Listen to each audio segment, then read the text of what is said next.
starting in 5 seconds. An integrated national education program, the Sarva Shiksha Abhiyan, has been launched for universalizing elementary education and a national mission constituted with the Prime Minister as chairman.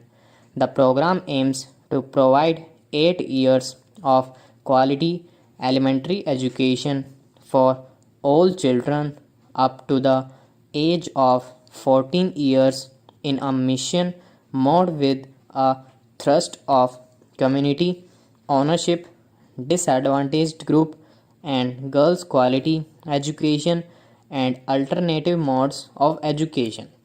All existing schemes on elementary education will converge with this scheme after the ninth plan, and it will cover all districts in the country by March next year. We are determined to maintain and strengthen our competitiveness in the field of technology education.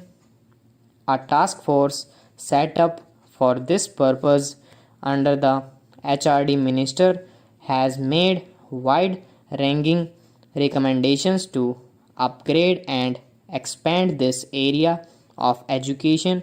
The Roorkee Engineering College will be upgraded into an IIT, and funding for IIT Guwahati has been stepped up to ensure its early completion. The base of IIMs to be expanded regionally, engineering colleges are to be strengthened, and new institutes will be set up with public private partnership. The role of the private sector will be encouraged. A new centrally sponsored scheme for computer literacy and studies in schools is being launched, and other initiatives planned for encouraging IT education from school college levels. Last year, I announced the availability of 100% deduction from income tax of payments made to institutions for vocational education and training by the private sector set up in rural areas and small towns. I propose to make the same deduction available for payments of to engineering institutions also. Mr. Speaker, sir, I have personally experienced poverty and faced problems in pursuing higher studies. I therefore feel that no deserving student in the country should be deprived of higher and technical education for want of finances.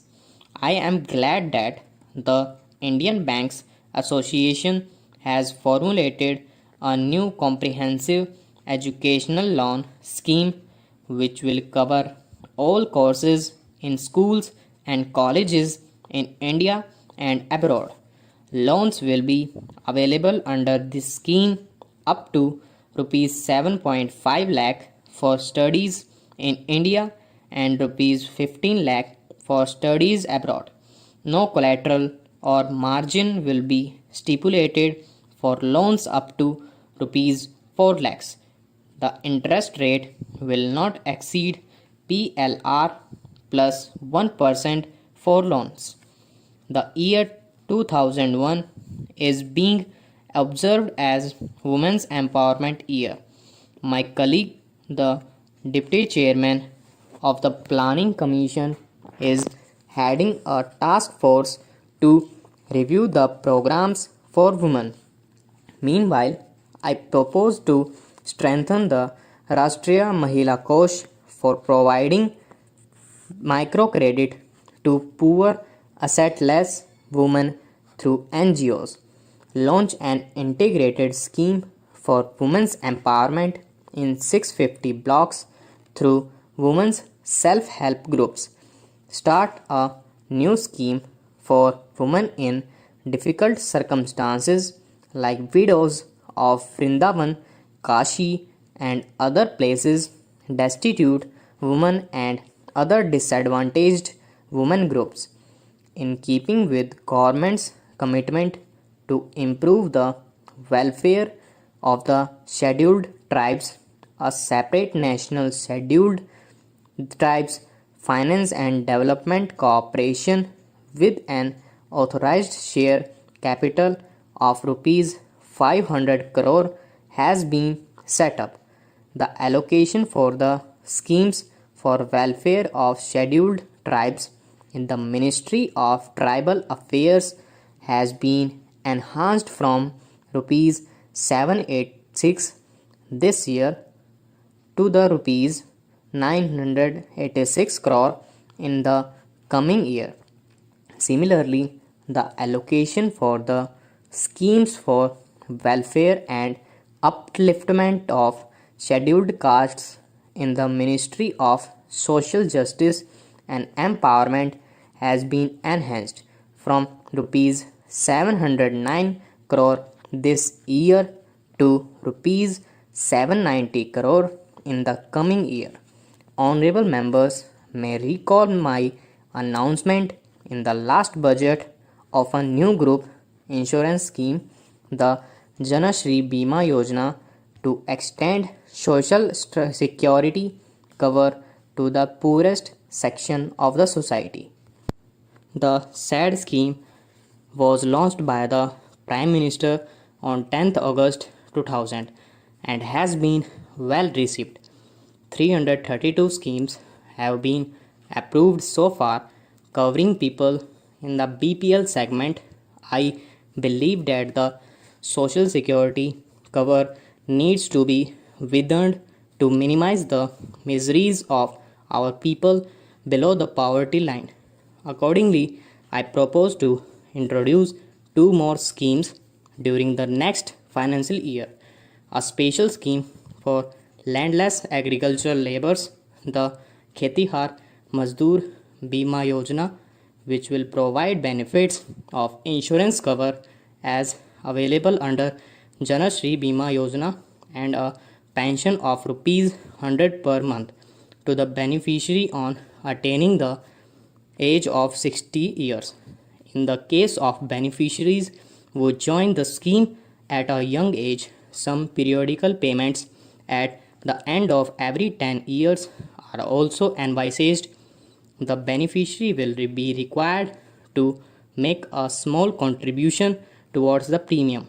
A Shiksha Sahyog Yojana, to provide an education allowance of rupees 100 per month to the children of parents living below the poverty line to meet the expenses of education during their studies from 9th to 10th standard. Now, stop.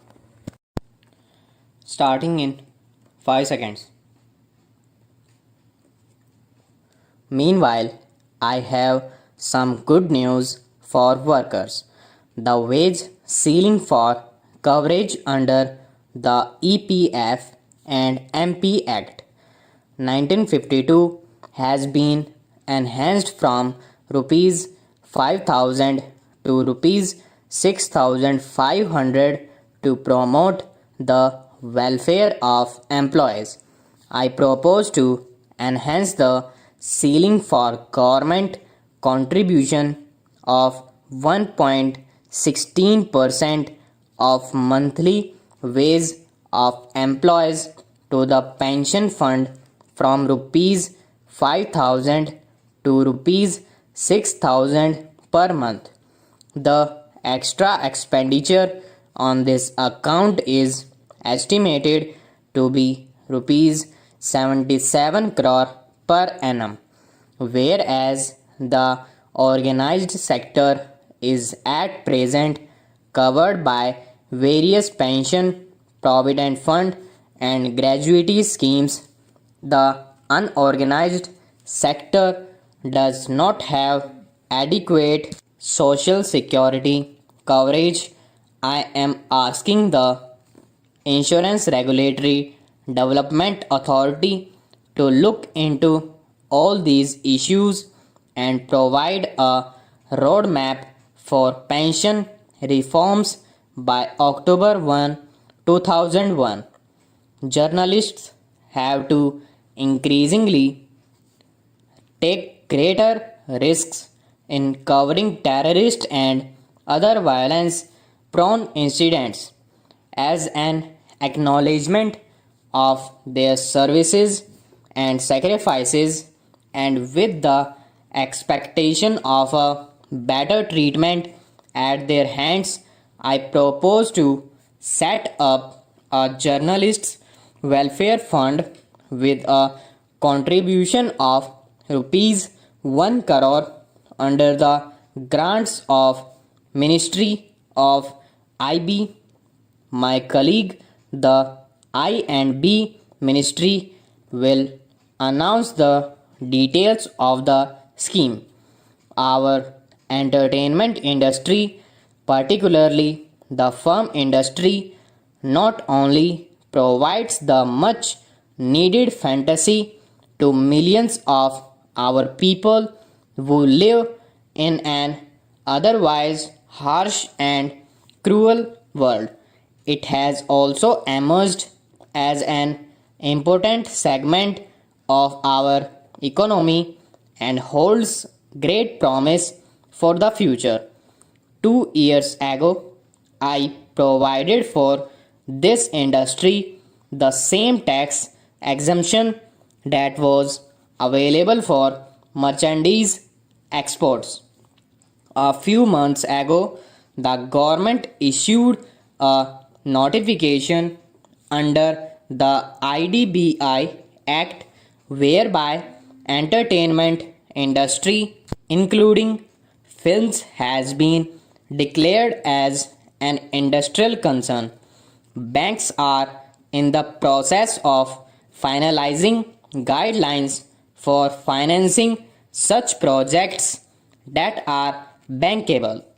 I hope that the film industry will take full advantage of these measures to bring about a greater degree of professionalism and transparency in these operations and will not do think chupke and certainly not chori.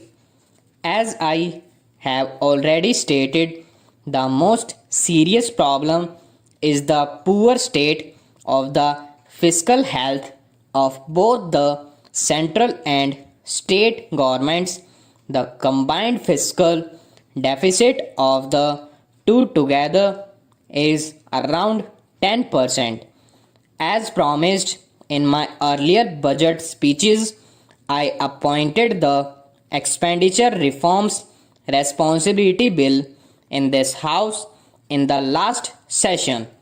The bill seeks to reduce the fiscal deficit to 2% and completely eliminate the revenue deficit over the next 5 years. A number of initiatives have already been taken to contain, in particular, the growth of non-plan expenditure. I have not allowed any increase in non-plan expenditure this year. Consequently, for the first time in many years, the fiscal deficit target fixed in the budget has indeed been achieved and remains at 5.1% in the RE of the current year. The target of 3.6% revenue deficit has also been achieved.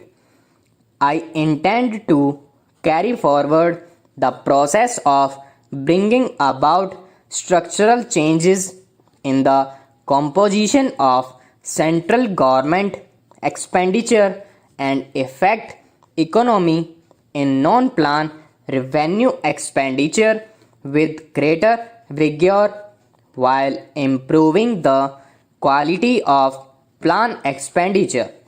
For this, I propose to take the following initiatives: user charges for services provided by government and its agencies will be revised, keeping in view the increased cost of these services.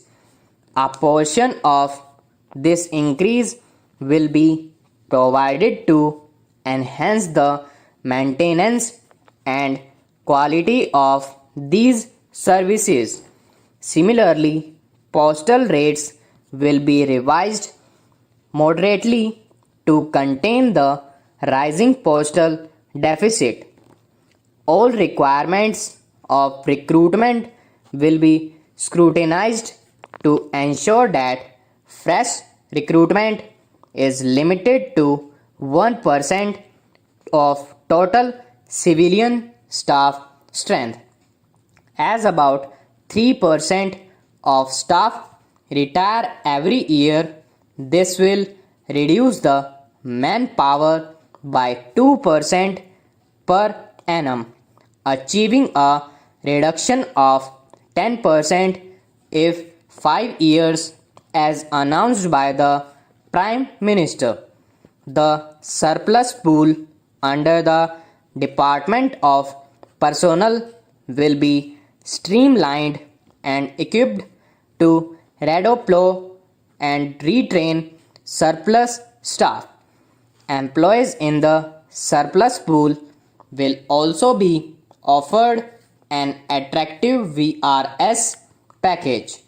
Standard license fee or government accommodation will be enhanced by 50% for Group A, 25% for Group B, and 15% for other categories of staffs with effect from April 1, 2001.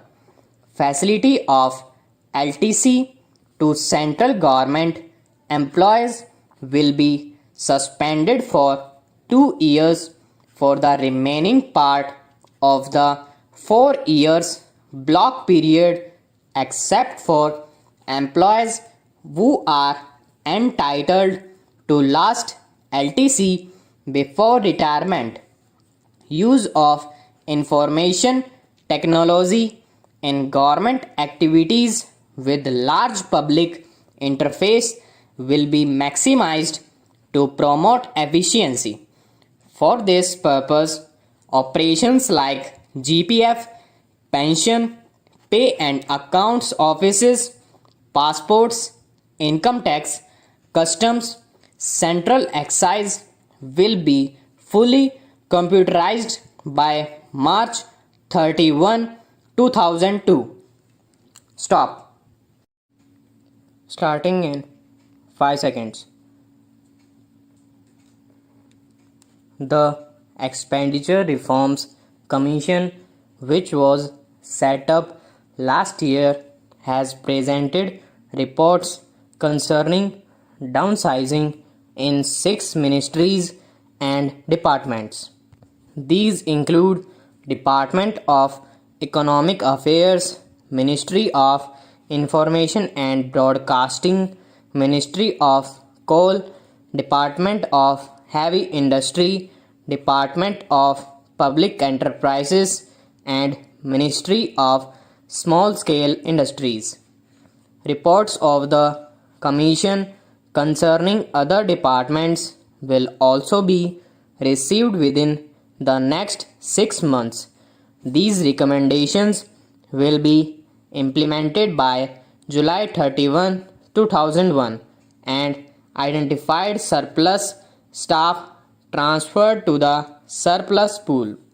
Charity, it is said, must begin at home. I believe austerity too must begin at home. To lead by example, based on the recommendation of the Expenditure Reforms Commission, I propose to abolish 3 secretary, special secretary level and 2 joint secretary level posts in the Department of Economic Affairs. This will be done in stages by 31 July. In addition, another 44 posts of directors and below will be abolished as against 31 recommended by the ERC. 1675 posts are being abolished in the currency and coinage division, which will be restructured and corporatized. The National Savings Organization is to be downsized from a level of 1191 staff to about 25. I have asked ERC to provide their recommendations in respect of the departments of revenue and expenditure also. I am confident that this will expedite the process of right sizing the establishment in all the ministries, departments of government. The Planning Commission has commenced the task of preparing the 10th plan. Given the severity of sources constraints, improvement in the quality of government spending is of the essence. It has therefore been decided to subject all existing schemes, both at the central and state levels, to zero-based budgeting and to retain only those that are demonstrably efficient and essential. Furthermore, all schemes that are similar in nature will be converged to eliminate duplication. Centrally sponsored schemes that can be transferred to states will be identified. Resources flaws will be linked to performance. Necessary procedural changes will also be made to speed up the decision making process for approval of schemes. Utmost importance will be given to decentralized planning. The central government pension liability has increased unsustainable proportion as a percentage of GDP. It has risen from about 0.5% to 1% now. As such, it is envisaged that those who enter central government services after October 1, 2001 would receive pension through a new pension program based on defined contributions.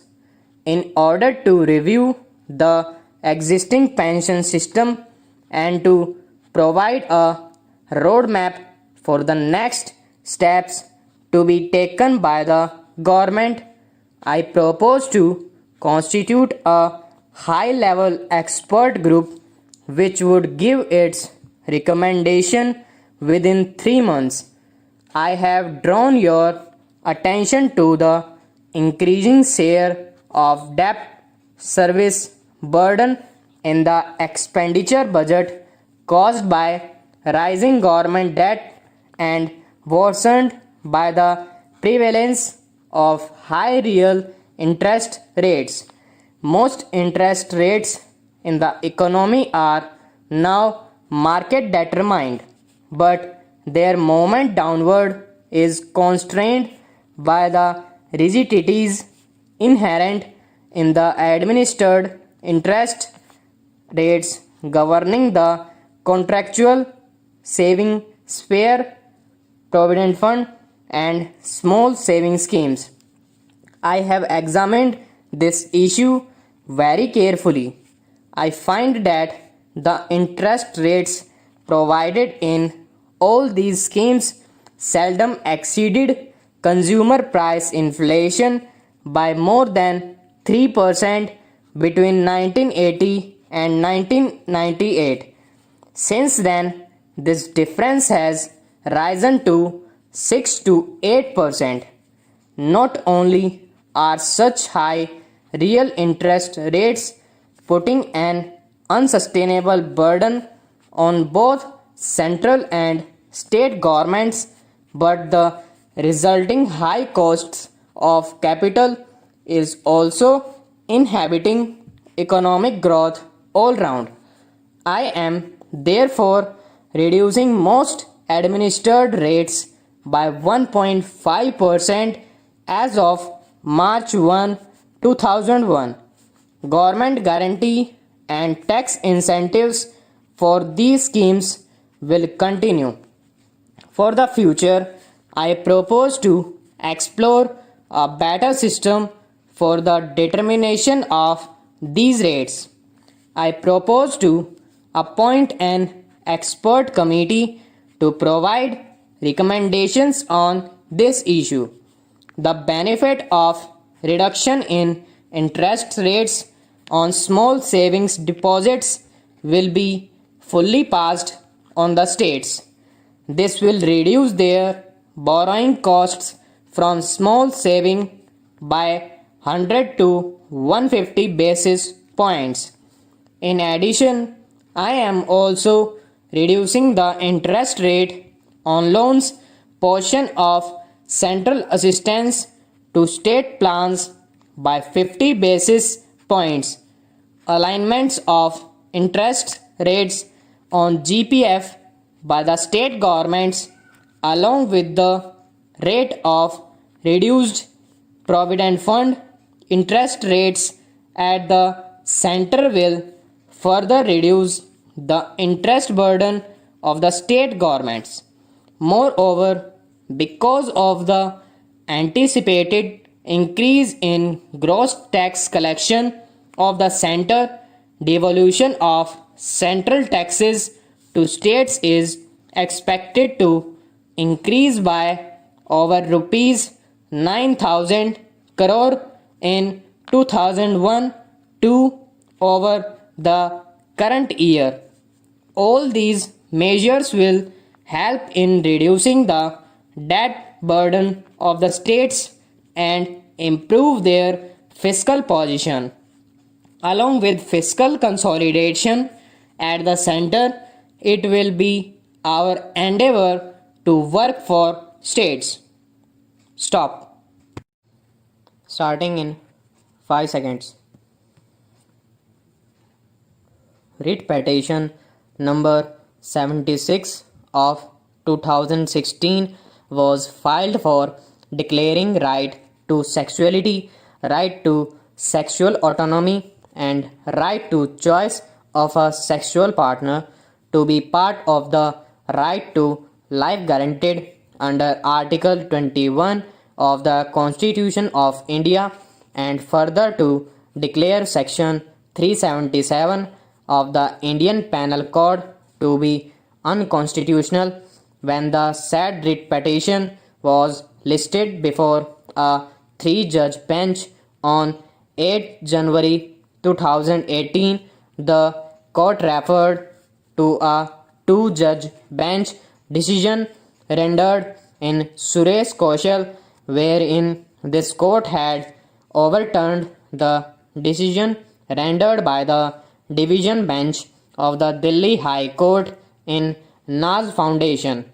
It was submitted by Mr. Arvind Datar, learned senior counsel, appearing for the writ petitioners on the said occasion that the 2-judge bench in Suresh Kaushal had been guided by social morality leaning on majoritarian perception, whereas the issue in actuality needed to be debated upon in the backdrop of constitutional morality.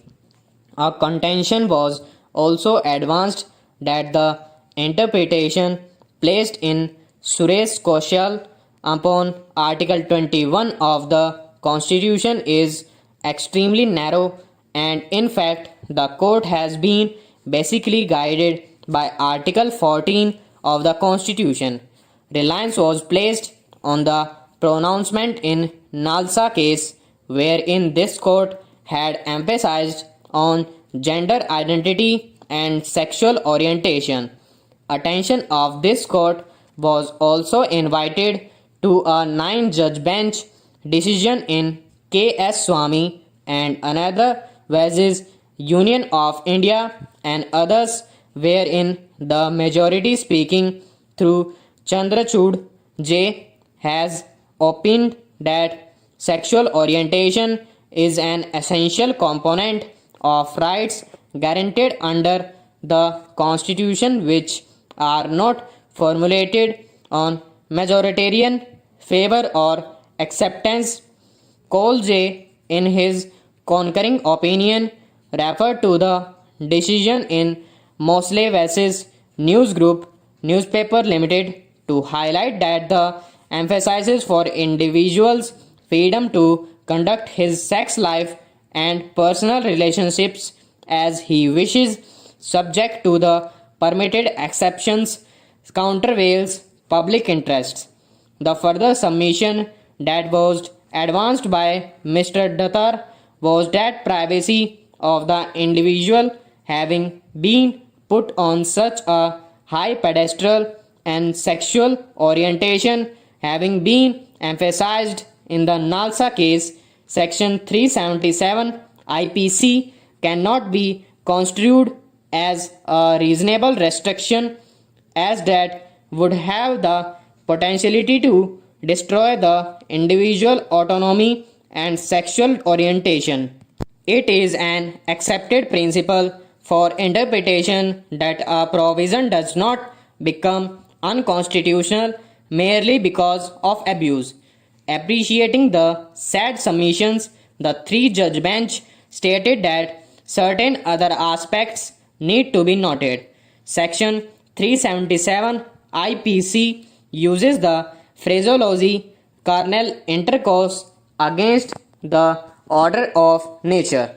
The determination of order of nature is not a constant phenomenon. Social morality also changes from age to age. The law copes with life and accordingly change take place. The morality that public perceives the constitutional may not conceive of. The individual autonomy and also individual orientation cannot be changed unless the restriction is regarded as reasonable to yield to the morality of the Constitution. What is natural to one may not be natural to the other, but the said natural orientation and choice cannot be allowed to cross the boundaries of law, and as the confines of law cannot temper or curtail the inherent right embedded in an individual under Article 21 of the Constitution. A section of people or individuals who exercise their choice should never remain in a state of fear. When we say so, we may not be understood to have stated that there should not be fear of law, because fear of law builds civilized society, but that law must have the acceptability of the constitutional parameters. That is the litmus test. It is necessary to note in the course of hearing on a query being made, and Mr. Datar very fairly stated that he does not intend to challenge that part of Section 377 which relates to carnal intercourse with animals, and that apart he confines to consenting acts between two adults. As far as the first aspect is concerned, that is absolutely beyond debate. As far as the second aspect is concerned, that needs to be debated.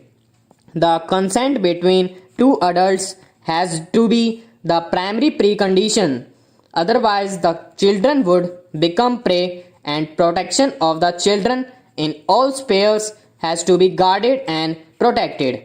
Taking all the aspects in the cumulative manner, we are of the view that the decision in Suresh Kumar Kaushal's case requires reconsideration. The three-judge bench expressed the opinion that the issues raised should be answered by a larger bench and accordingly referred the matter to the larger bench. That is how the matter has been placed before us. We have heard the Mr. Mukul Rohtagi, Learned Senior Counsel, assisted by Mr. Saurabh Kirpal, Learned Counsel, appearing for the petitioners in writ petition number 76 of 2016, Mrs. Jaina Kothari, Learned Counsel for the petitioner in writ petition number 572 of 2016, and Mr. Arvind P. Datar, Learned Senior Counsel for the petitioner in writ petition number 88 of 2018. Stop. Starting in 5 seconds. Going further, we have heard Mr. Tushar Mehta, Learned Additional Solicitor General for the Union of India, Mr. K. Radhakrishnan, Learned Senior Counsel, appearing in interlocutory application number 94 of 2018 in writ petition number 76 of 2016, Mr. Mahesh Jethmalani, Learned Senior Counsel, appearing in interlocutory application number 91 in writ petition number 76 of 2016, and Mr. Soumya Chakrabarti, Learned Senior Counsel, appearing in interlocutory application number 94 of 2018 in writ petition number 76 of 2016. It is submitted on behalf of the petitioners and the interveners that homosexuality, bisexuality, and other sexual orientations are equally natural and reflective of expression of choice and inclination founded on consent of two persons who are eligible in law to express such consent, and it is neither a physical nor a mental illness, rather they are natural variations of expression and free thinking process, and to make it a criminal offense is offensive of the well established principles pertaining to individual dignity and decisional autonomy inherent in the personality of a person, a great discomfort to gender identity, destruction of the right to privacy, which is a pivotal facet of Article 21 of the Constitution, compatible to the highly cherished idea of freedom, and a trauma to the conception of expression of biological desire, which revolves around the pattern of outline of true manifestation of identity. That apart, the phrase order of nature is limited to the procreative concept that may have been conceived as natural by a systematic conservative approach, and such limitations do not take note of inborn traits or developed orientations, or for that matter consensual acts which relate to responses to series of free exercise of exertion of one's bodily autonomy. It is further argued that their growth of personality, relation building, endeavor to enter into a live-in relationship or to form an association with a sense of commonality have become a mirage and the essential desires are crippled. It is urged that the American Psychological Association has opined that sexual orientation is a natural condition and attraction towards the same sex or opposite sex are both naturally equal, the only difference being that the same sex attraction arises in far lesser numbers. This has been concluded in some of the research reports by various research organizations. As such, the petitioners in their arguments have highlighted that the rights of the gay, bisexual, and transgender community, who comprise 7 to 8% of the total Indian population, need to be recognized and protected for sexual orientation is an integral and innate facet of every individual's identity. A person belonging to the said community does not become an alien to the concept of individual, and his individualism cannot be viewed with a stigma. The impact of sexual orientation on an individual's life is not limited to their intimate lives but also impacts their family, professional, social, and educational life.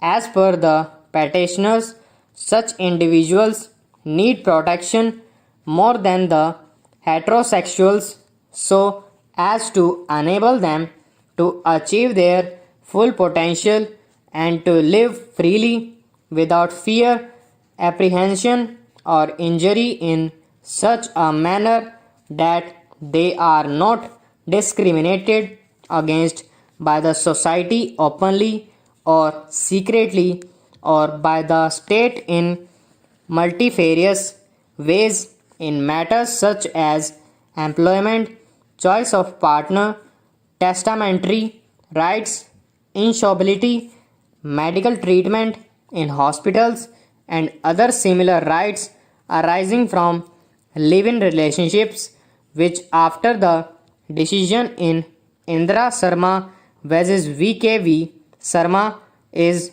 recognized even by the Protection of Women from Domestic Violence Act 2005 for various kinds of live-in relationships.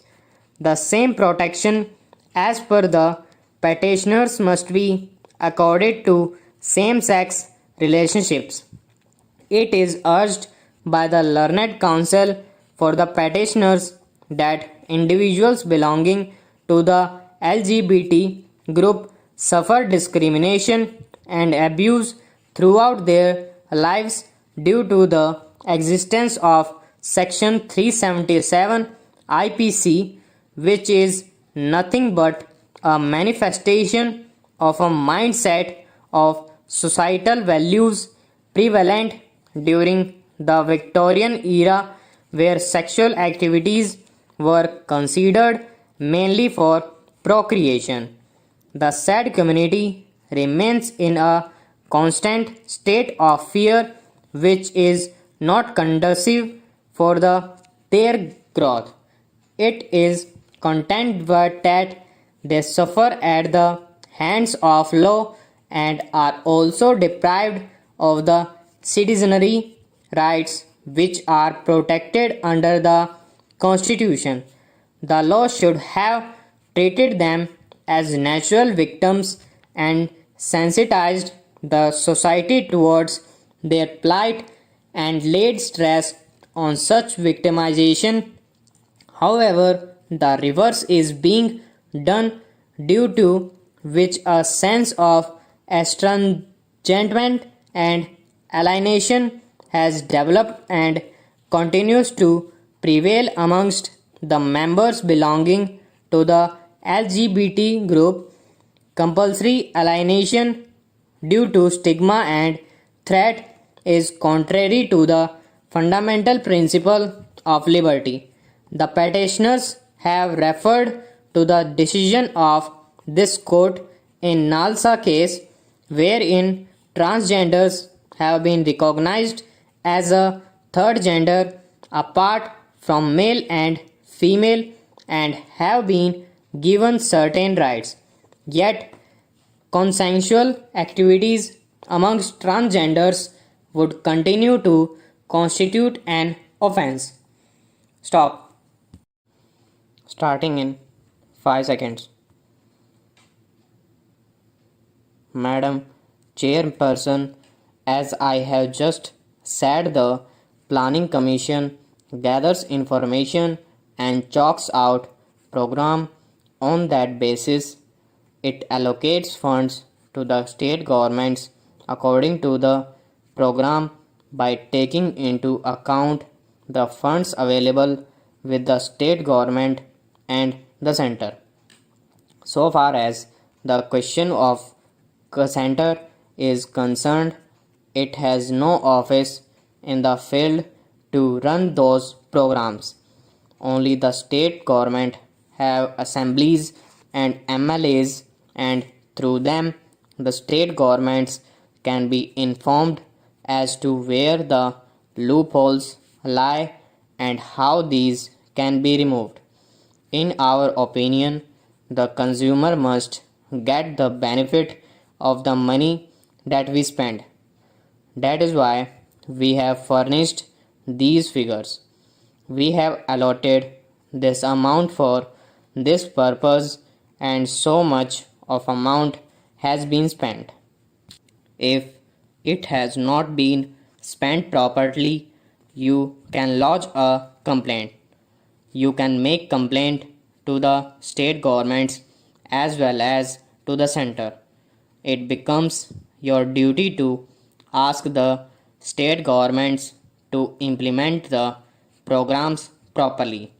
So it is not proper to say that these figures do not reflect the actual work done in the field.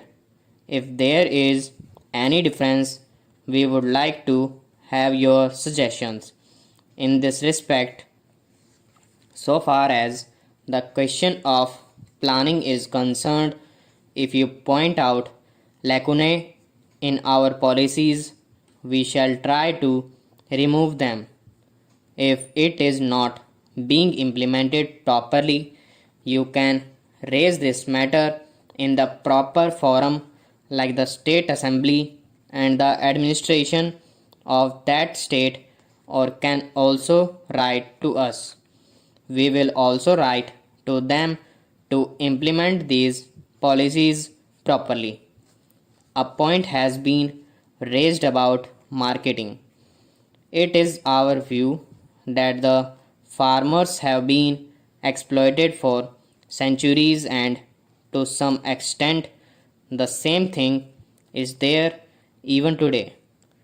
Taking this into consideration, a scheme has been devised under which it is aimed to make available the produce of the farmers to the consumers through cooperatives and remove the intermediaries.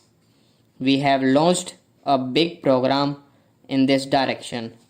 I do not say that this program is 100% according to the requirement.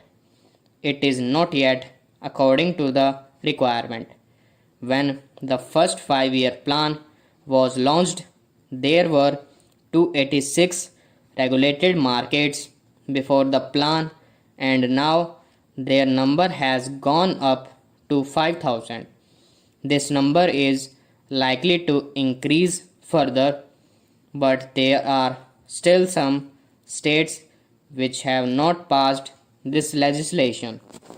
We repeatedly remind them that we have to provide regulated marketing facilities so as to safeguard the interest of the farmers. At present, there are 22,000 such markets which are run either through local bodies or private agencies. Besides, agricultural produce is also marketed through cooperative, and by the end of ninth 5-year plan, agricultural produce worth rupees 3000 crores was marketed through them.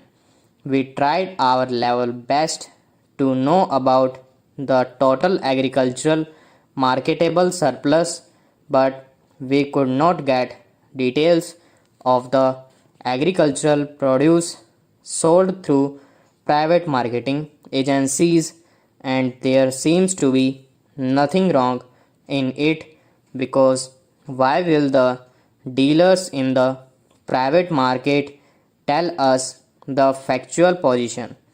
But we have details of the agricultural produce sold through regulated markets.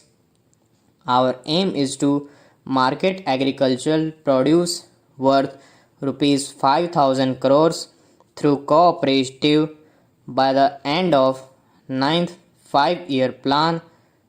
For this, we have made a provision of rupees 150 crores in the ninth 5-year plan. Our efforts will be to market agricultural produce through cooperatives. The cooperatives should be free from any bungling, and there should be only farmers in it and not the middleman. But this is a state subject, and it is for the state government to see that the policies formulated by the center are implemented properly. Besides, discussion on rural industries, they has been also taken place here.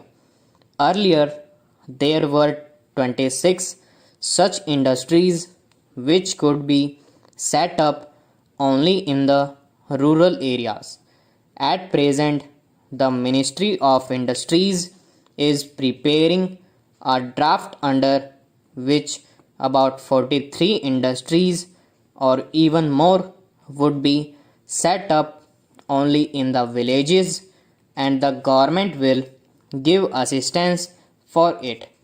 But it is the responsibility of the state governments that they run those industries in a proper way. A sum of rupees 11,000 crores had been earmarked for this purpose in the ninth 5-year plan for the center and the states taken together, and now a sum of rupees 16,000 crores has been earmarked in the ninth 5-year plan for the same, so that more and more industries are set up in the villages. We have to encourage the traditional industries in the villages like agriculture and handlooms. When we are discussing matters related to farmers, it becomes necessary to deal with the subject of irrigation. Probably it is not possible to increase agricultural production without irrigation. Much progress has taken place under the program which we have formulated for the whole country. Stop. Starting in 5 seconds. Honorable members, we have all witnessed the potential of India's youth power during the Tokyo Olympics. In its best performance ever in this international competition, India won 7 medals. In the Tokyo Paralympics too, India para athletes set a record by winning 19 medals. In order to improve India's performance in the Olympics and sports, the central government, along with the state governments, is setting up hundreds of Khelo India centers in the country. The government has also established centers for disability sports in Gwalior with modern facilities to provide training to Divyang youth in para sports, accessibility, equality, and a dignified life for Divyang people is our collective responsibility as a society. In this direction, Sugamya Bharat Abhiyan is a symbol of our national sensibility. The country is implementing several programs in order to transform the lives of Divyang people. Under these programs, more than 25 lakhs assistive devices have been provided to Divyang people so far, and about 4,000 successful implant surgeries have been performed. Taking these efforts forward, the government has also established the National Institute of Mental Health Rehabilitation in Madhya Pradesh. A 10,000 word Indian Sign Language dictionary has also been developed for the future of Divyang youth. Our startup industry is also an example of the infinite new possibilities that are rapidly taking shape under the leadership of our youth. Since 2016, 60,000 new startups have been established in 56 different sectors in our country. More than 6 lakh jobs have been created by these startups. In 2021, during the corona period, more than 40 unicorn startups have emerged in India, each with a minimum market valuation of rupees 7400 crore. Because of the policies of my government, the cost of internet connectivity and price of smartphones in India today are among the cheapest in the world. This has hugely benefited our young generation. India is also working with great pace on 5G mobile connectivity, which will open doors to new opportunities. India's efforts on semiconductors will significantly benefit our startup ecosystem. The government has taken many policy decisions and opened up several new sectors so that our youth can benefit from rapidly changing technology. Through the Startups Intellectual Property Protection Program, the government has simplified and accelerated the processes related to patents and trademarks, resulting in early 6,000 patents registered. Honorable members, due to consistent endeavors of my government, India has again emerged as one of the fastest growing economies in the world. GST collection has consistently remained above rupees 1 lakh crore during the last several months. Inflow of $48 billion in the first 7 months of the current financial year is a testimony to the belief the global investor community has in India's growth story.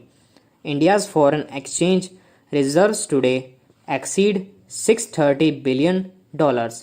Our exports are also growing rapidly, breaking several past records. During April to December 2021, our goods exports stood at $300 billion or more than rupees 22 lakh crore, which is 1.5 times more than the corresponding period of 2020. My government has launched 14 key PLI schemes with an outlay of more than rupees 1,97,000 crore to fully realize the potential of the manufacturing sector and to create new opportunities for the youth.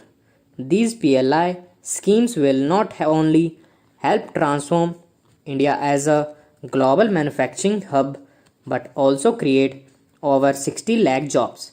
The domestic mobile manufacturing sector is a shining example of the success of the PLI scheme.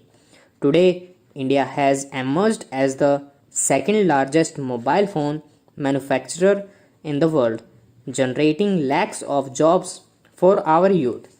In order to develop our country as a global leader in the field of electronics and technology hardware, the government has also recently announced a package of rupees 76,000 crore for silicon and compound semiconductor fabrication, display FBA, chip design, and related ventures. Along with developing new areas, my government is restoring our traditional strength in domains in which we possess centuries of experience. In this direction, my government has approved 7 mega integrated textile regions and apparel parks with an investment of about rupees 4500 crore. This will facilitate integrated textile value chain. These mega textile parks will attract both Indian and foreign investors and create lakhs of new employment opportunities. Along with large companies, our small and medium enterprises have a critical role in India's prosperity. Our MSMEs have been the backbone of our economy and a driver of Atmanirbhar Bharat. In order to protect MSMEs from crisis and ensure adequate availability of credit during the corona period, the government started a scheme for guaranteed collateral free loans of rupees 3 lakh crore. It is evident from the recent studies that this scheme has given a fresh lease of life to 13 lakh 50,000 MSME units. Stop. Starting in 5 seconds. In recent years, digital banking, digital payments, and fintech innovations have grown at a rapid pace in the country.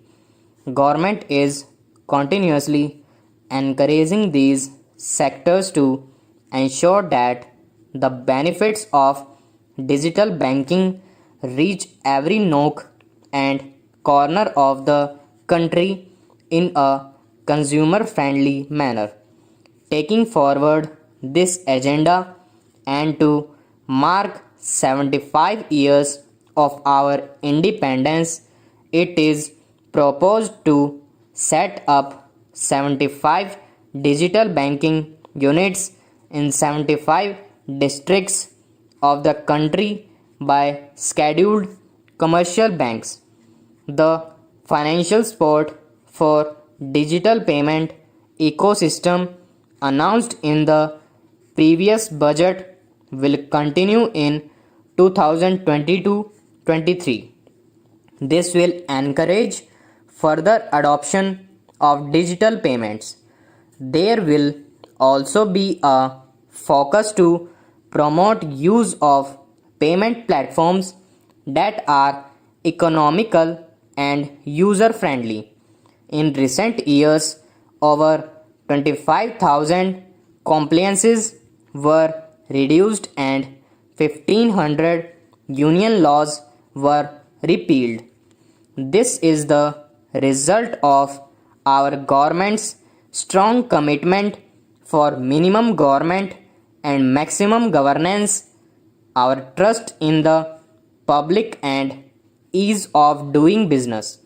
For the Amrit Kal, the next phase of ease of doing business and ease of living will be launched. In our endeavor to improve productive efficiency of capital and human resources, we will follow the idea of trust based governance. This new phase will be guided by an active involvement of the states, digitization of manual processes and interventions, integration of the central and state level systems through IT bridges, a single point access for all citizen centric services, and a standardization and removal for all citizen centric services, and a standardization and removal of overlapping compliances, crowdsourcing of suggestions, and ground level assessment of the impact with the active involvement of citizens and businesses will be encouraged. A single window portal Parivesh for all green clearances was launched in 2018. It has been instrumental in reducing the time required for approvals significantly. The scope of this portal will now be expanded to provide information to the applicants based on location of units. Information about specific approvals will be provided. It will enable application for all four approvals through a single form and tracking of the process through centralized processing center green. The issuance of e-passports using embedded chip and futuristic technology will be rolled out in 2022-23 to enhance convenience for the citizens in their overseas travel. By the time of India at 100, nearly half our population is likely to be living in urban areas as such. For this, on the one hand, we need to nurture the megacities and their hinterlands to become current centers of economic growth. On the other hand, we need to facilitate Tier 2 and 3 cities to take on the mantle in the future. This would require us to reimagine our cities into centers of sustainable living with opportunities for all, including women and youth. For this to happen, urban planning cannot continue with a business as usual approach. We plan to steer a paradigm change. A high level committee of reputed urban planners, urban economists, and institutions will be formed to make recommendations on urban sectors, policies, capacity building, planning, implementation, and governance. For urban capacity building, support will be provided to the states. Modernization of building bylaws, town planning schemes, and transit oriented development will be implemented. This will facilitate reforms for people to live and work closer to mass transit systems. The central government's financial support for mass transit projects and Amrut scheme will be leveraged for formulation of action plans and their implementation for facilitating TOD and TPS by the states. For developing India specific knowledge in urban planning and design, and to deliver certified training in these areas, up to 5 existing academic institutions in different regions will be designated as centers of excellence. These centers will be provided endowment funds of rupees 250 crore each. In addition, AICTE will take the lead to improve syllabi quality and access of urban planning courses in other institutions. We will promote a shift to use of public transport in urban areas. This will be complemented by clean tech and governance solutions, special mobility zones with zero fossil fuel policy and EV vehicles. Considering the constraint of space in urban areas for setting up charges station at scale, a battery swapping policy will be brought out and interoperability standards will be formulated. The private sector will be encouraged to develop sustainable and innovative business models for battery or energy as a service. This will improve efficiency in the EV ecosystem. Efficient use of land resources is a strong imperative. States will be encouraged to adopt unique land parcel identification number to facilitate IT based management of records. The facility for transliteration of land records across any of the Schedule 8 language will also be rolled out.